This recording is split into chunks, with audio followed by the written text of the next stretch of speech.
Nabi Muhammad SAW.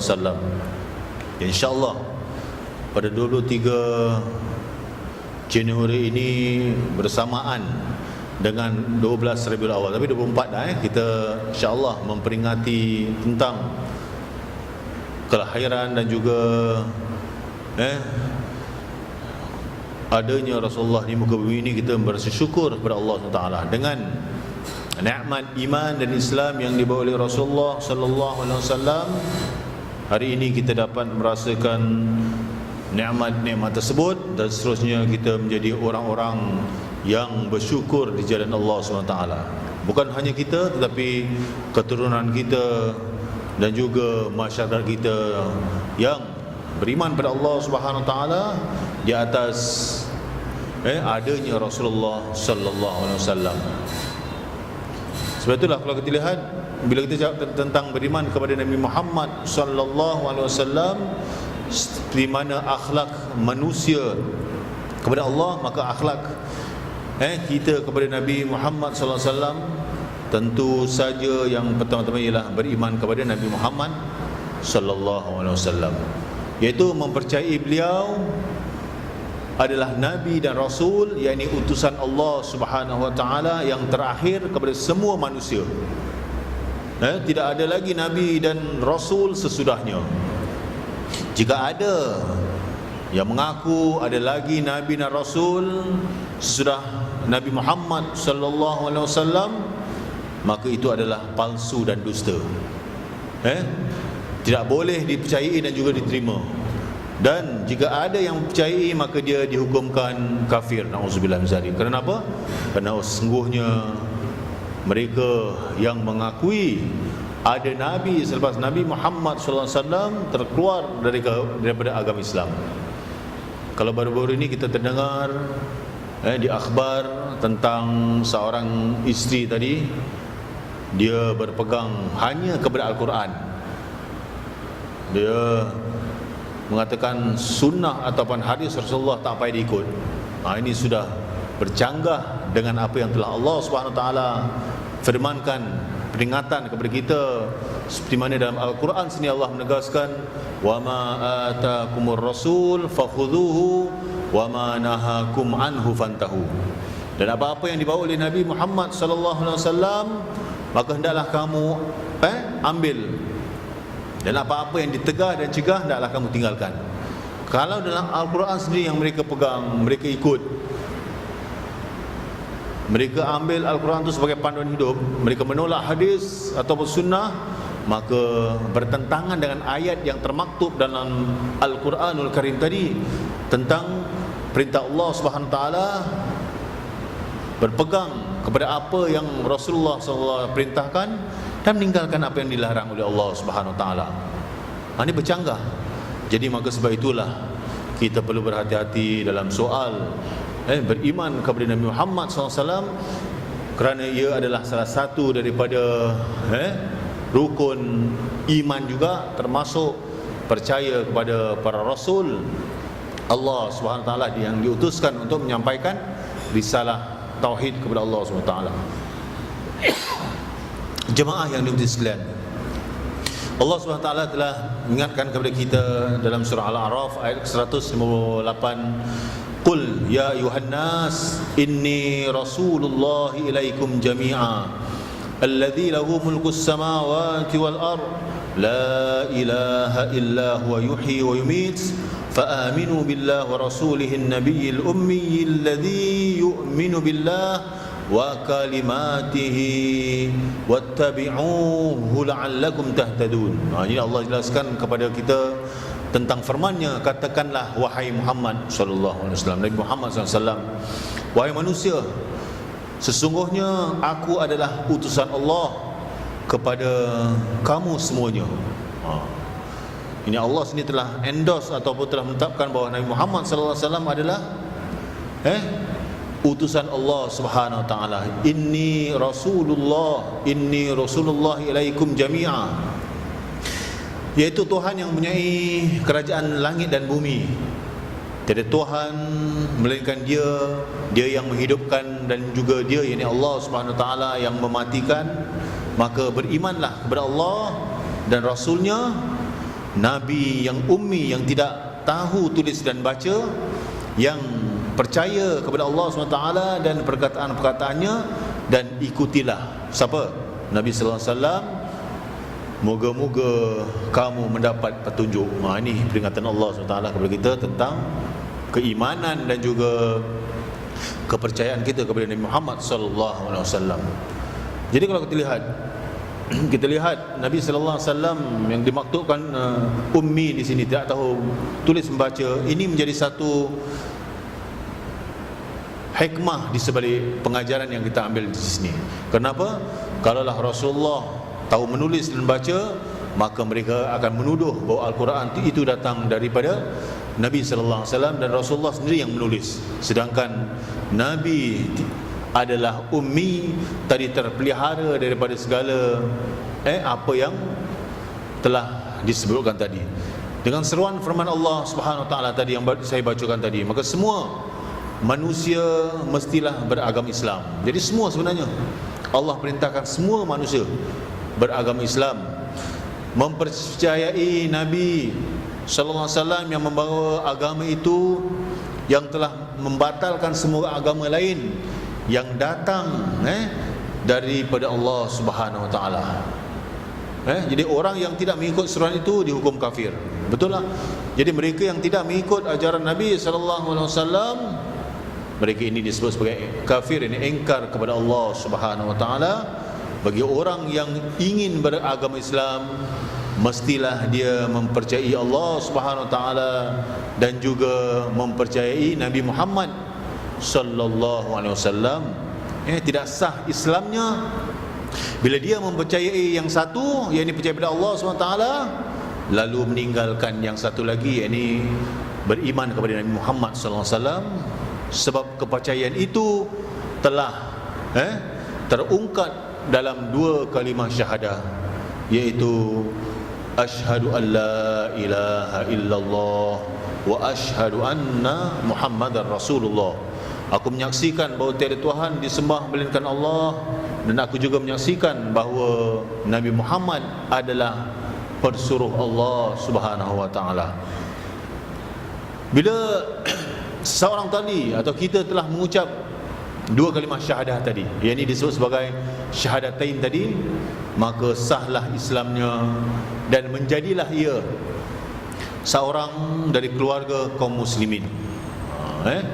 Bagi orang yang ingin tahu tentang bukti-bukti kenabian dan kerasulan Nabi Muhammad sallallahu alaihi wasallam, silalah rujuk kepada Al-Quran, di dalam Al-Quranul Karim, kerana di sana ada banyak sekali dalil-dalil yang membuktikan kenabian dan kerasulan Nabi Muhammad sallallahu alaihi wasallam yang saya sebutkan tadi, salah satunya.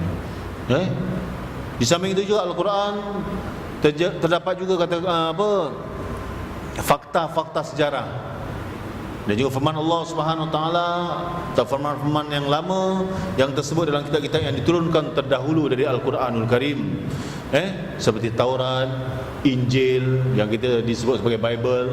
Tapi kalau kita lihat Bible atau Injil yang asli, yang ada sebenarnya telah dimanipulate ataupun telah diedit, ditambah, dan telah dibuang kebenaran adanya Nabi Muhammad SAW. Kalau ikutkan Taurat dan Injil dan Zabur, semua ada termaktub Nabi Muhammad SAW sebagai Nabi yang terakhir. Inilah kerja tangan-tangan orang-orang kafir yang memang mereka menidakkan kedatangan Nabi akhir zaman, ini Nabi Muhammad SAW. Hanya kebanyakan daripada fakta-fakta ini telah diselewengkan atau ditiadakan oleh tangan-tangan manusia yang jahat. Ini yang disebut sebagai mereka yang kafir tadi. Namun begitu, masih ada juga fakta-fakta yang terselamat yang saya sebutkan tadi, seperti yang tersebut dalam Injil Barnaba. Kalau kita buka dalam Injil yang lama-lama, termaktub. Jadi inilah kalau kita lihat. Tapi Al-Quranul Karim, ya Allah sebutkan, inna nahnu nazzalna dzikra wa inna dan wa innahu lahafizun. Allah Subhanahu wa taala turunkan Al-Quran, dan Allah Subhanahu wa taala akan memelihara Al-Quran daripada perbuatan diayah ataupun perancangan yang jahat yang diubah oleh mereka. Tetapi alhamdulillah, dengan ramainya hufaz ataupun orang-orang yang hafiz Al-Quran, mereka dapat detect, mereka dapat mengenal pasti perbuatan yang ingin diubahnya tadi. Maka pentingnya hafiz Al-Quran tadi untuk mereka sentiasa memastikan tiada penyelewengan berlaku, iaitu Al-Quran yang telah termaktub tadi terpelihara hingga hari kiamat, insya-Allah. Di samping itu juga masih jelas membuktikan kenabian dan kerasulan dari catatan-catatan yang banyak tentang akhlak mulia Nabi sallallahu alaihi wasallam, tentang perilaku dan kelakuan Nabi sallallahu alaihi wasallam, dan yang terutama sekali tentang hal-hal luar biasa yang berlaku pada dirinya serta mukjizatnya. Sebab itu mukjizat yang paling besar disebut sebagai mukjizat kubra adalah Al-Quranul Karim, terpelihara hingga hari ini. Inilah peninggalan Nabi sallallahu alaihi wasallam.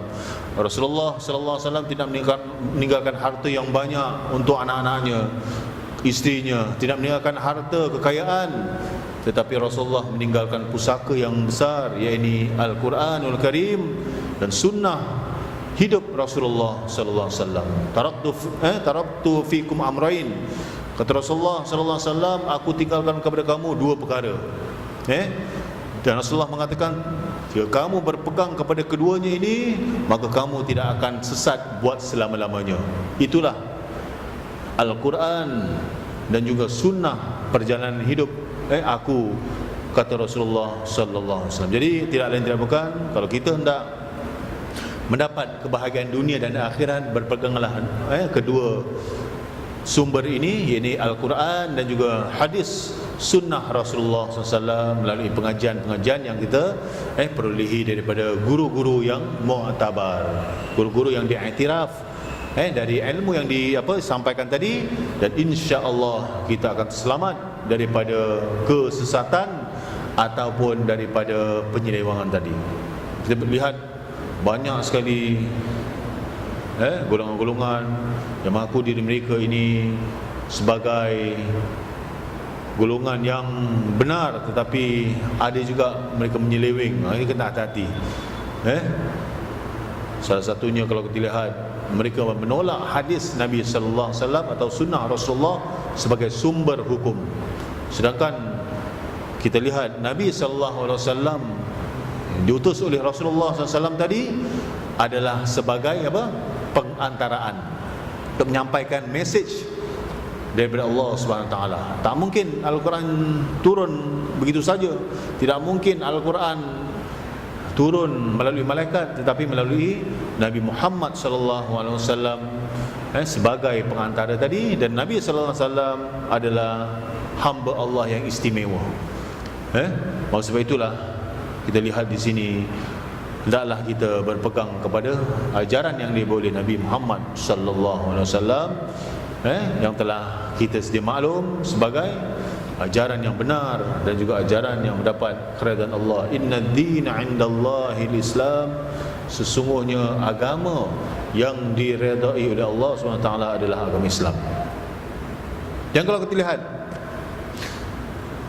yang dimasukkan mukjizat Al-Quran tadi, bila seorang tadi mengamalkan, membaca serta mentadabbur ayat-ayat Allah SWT, maka dia akan membuktikan kebenaran Al-Quran itu sendiri. Jadi kalau kita lihat, orang-orang barat juga telah mengambil isi kandungan yang terdapat Al-Quran. Memang kebenarannya begitu jelas sekali. Bagaimana Allah SWT menjelaskan tentang kejadian makhluk, asalnya daripada titis aimani tadi. Dan ini kalau kita lihat terdapat dalam Al-Quran, dan ia juga disebut sebagai sains dalam Al-Quran tadi. Bagaimana penciptaan manusia tadi. Dan kalau kita lihat bagaimana Al-Quran tadi telah memberikan semacam input kepada kita tentang hal-hal berkaitan tentang muamalat, yang ini berhubungan kita sesama manusia tadi. Itu juga maktub dalam Al-Quran. Dan kalau kita lihat, banyak penulis yang mendalami pribadi Nabi sallallahu alaihi wasallam di akhir zaman ini daripada segi moral. Di antaranya yang termuka ialah Al-Jahiz, seorang penyair dan filosof Islam yang terkenal. Dia berkata suatu tanda yang memang tidak mudah diketahui oleh orang awam, akan tetapi bila diterangkan maka orang awam dan bukan awam akan sama-sama dapat menyelaminya, iaitu budi pekerti Nabi sallallahu alaihi wasallam, amal perbuatannya yang mustahil dapat berkumpul semuanya pada diri seorang manusia, baik yang hidup sekarang maupun yang akan datang. Namun semua itu dapat terkumpul pada pribadi Nabi Muhammad sallallahu alaihi wasallam. Beliau pernah terdengar kesabaran seorang mengatasi kesabaran Rasulullah SAW. Belum pernah terdengar kesantunan seorang melebihi kesantunan Nabi SAW. Jadi kalau kita nak lihat kesabaran Rasulullah SAW, kita lihatlah bagaimana akhlak Nabi yang ditujukan. Nabi Muhammad SAW belum ada orang yang menepati janji. Tak ada orang yang dapat mengatasi kesantunan dan juga kelembutan Nabi SAW dalam menghadapi satu perkara. Dan beliau adalah seorang yang mempunyai akhlak yang betul tinggi sekali. Maka sebab itulah bila kita mengikut jejak langkah ini oleh Nabi SAW, maka kita ini termasuk orang-orang yang disebut sebagai mengikut sunnah Rasul sallallahu alaihi wasallam. Nabi Muhammad diutuskan kepada kaum yang sangat keras kepala, degil, dan tidak mudah tunduk kepada kemahuan siapa pun, biar dia perkasa macam mana pun. Kaum yang tidak suka menurun, yakni sifat angkuh dan sombong, yang suka berperang dan berbunuh-bunuhan. Tetapi dalam masa yang pendek, Nabi Muhammad sallallahu alaihi wasallam dapat mengubah semua sifat-sifat yang buruk menjadi sifat-sifat yang mulia, suka berbakti, mendengar cakap dan patuh kepada perintah. Inilah datangnya Nabi Muhammad sallallahu alaihi wasallam. Sebab itulah kalau kita lihat, memang untuk mengubah tabiat atau watak suatu umat itu akan memakan zaman yang panjang, masa yang panjang. Apatah lagi umat yang sudah bobrok lah, istilah bobrok ni, perilakunya, biadab tentang tata susilanya disebut sebagai apa?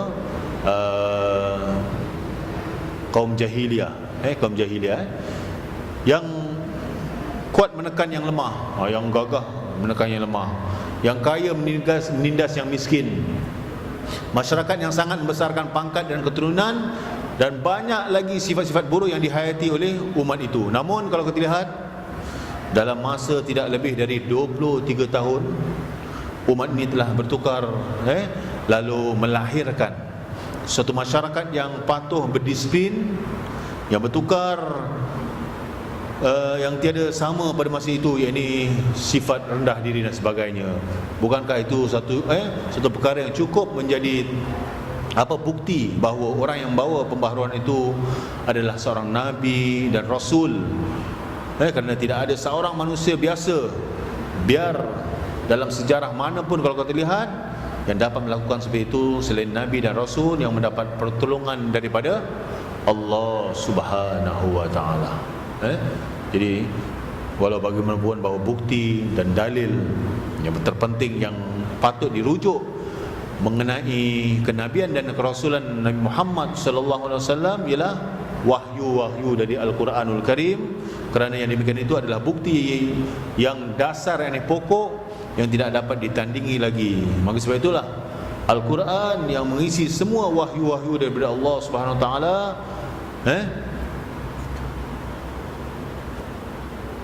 dan inilah yang disebut sebagai Al-Quran relevan sepanjang masa dan zaman. Dia tidak akan kata orang tu ketinggalan zaman, kata orang tu. Jangan kita dengar, oh ini dah tak valid lagi, na'udzubillah min zalik. Maka Al-Quran dan hadis Rasulullah SAW valid hingga akhir zaman. Maka kalau kita lihat, pernah satu ketika seorang sahabat berjumpa dengan Rasulullah sallallahu alaihi wasallam, menanyakan suatu perkara tentang apa boleh tak buah kurma ni digabungkan dengan mangga tadi. Rasulullah mengatakan apa? Antum a'lamu bi umuri dunyakum, engkau lebih mengetahui tentang urusan dunia kamu. Ni jawab Rasulullah sallallahu alaihi wasallam, engkau lebih tahu tentang urusan dunia kamu. Jadi maknanya apa? Kalau benda-benda itu mendatangkan kebaikan untuk masyarakat, untuk umat manusia sejagat, ayo teruskan. Kerana itu juga Islam menggalakkan kita untuk melakukan kebaikan dalam urusan keduniaan tadi. Sebab itulah kita bersyukur kepada Allah SWT, kita menjadi umat Nabi Muhammad SAW. Maka marilah sama-sama kita memanjatkan doa kepada Allah, semoga kita ini menjadi umatnya dan juga dapat mengamalkan segala ajaran yang dibawa oleh Nabi Muhammad sallallahu alaihi wasallam. Dengan itu saya akhir kuliah zuhur ini dengan wabillahi taufiq wal hidayah. Assalamualaikum warahmatullahi taala wabarakatuh. Bismillahirrahmanirrahim. Alhamdulillah wassalatu wassalamu ala Rasulillah wa ala alihi wa sahbihi wa mawalah. Rabbana amanna bima anzalta wattaba'na ar-rasul faktubna ma'asy syahidin. Subhanakallahumma wa bihamdika nashhadu an la ilaha illa anta nastaghfiruka wa natubu ilaik. Wa sallallahu ala sayyidina Muhammad wa ala alihi wa sahbihi wa baraka wa sallam. Walhamdulillahi rabbil alamin. Taqabbalallahu minna wa minkum.